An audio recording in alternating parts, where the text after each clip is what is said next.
Hi, welcome to Prayer Poetry. I'm kind of new at this with videos stuff, so I wrote some notes down, and because I don't want to leave anything out. So, Prayer Poetry. This is a site where I'll be reading some of the poems about Christian life that I've written over the last 8 or so years. And all of these poems will be on a site that you can go to. It's my poetry blog site, and I'll link to that from this site. I have more to say about each of these poems, so I felt like this would be a good way to express those things to you. My hope for you is that when you read these poems, they will lead you into prayer, and in prayer to commune with Jesus, to come into a relationship with Him, or to grow in that relationship. So first, I thought it would be helpful to say some things about how to pray, because you may or may not have had much experience with that, and even if you have, you can always grow in that ability to pray. So I've developed a simple method of how to pray, but it's been in the church for over 1,000 years, but I've given my own little spin to it to keep it really simple. And I call this method praying real. Praying real basically means coming to the Lord as you are right now.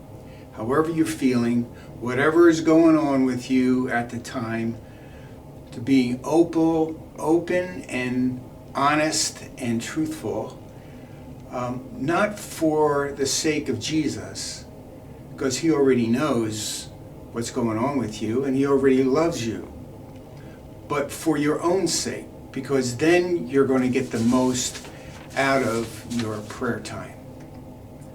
Okay, so praying real. I broke it down into 5 steps that all start with the letter R, so you can remember them more easily. They're reach out, read, reflect, respond, and rest. All right, reach out. In the beginning of your prayer time, just asking the Lord to bless your time and to speak to you and draw you closer to Him.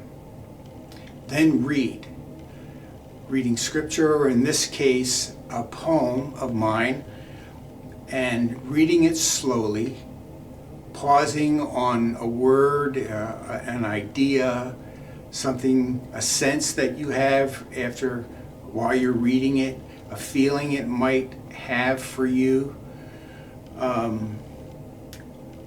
an image that comes to mind.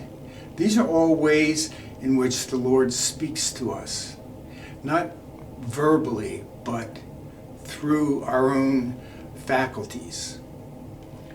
All right, then reflect. When something strikes you, take time to reflect on that, and then basically you're going to answer 3 questions. What is it that strikes you? Why does it strike you? And how does it apply to your life? And then the 4th one is respond. To respond to the Lord about that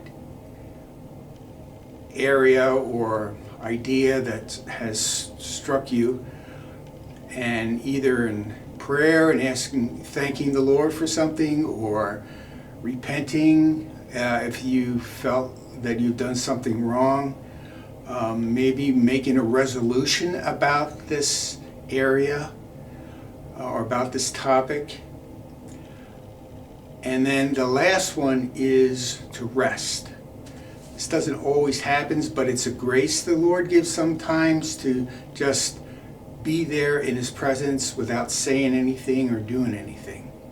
It doesn't always happen, but sometimes it does. So when it does happen, He does give you that grace, then you just take advantage of it. So that's the simple method of praying real. Reach out, read, reflect, respond, rest. So I hope you come back when the next time I'll be reading one of my poems. And at the end of the poem, I'll have some questions to help you to reflect upon the poem. So come back, because there's always more. Thanks.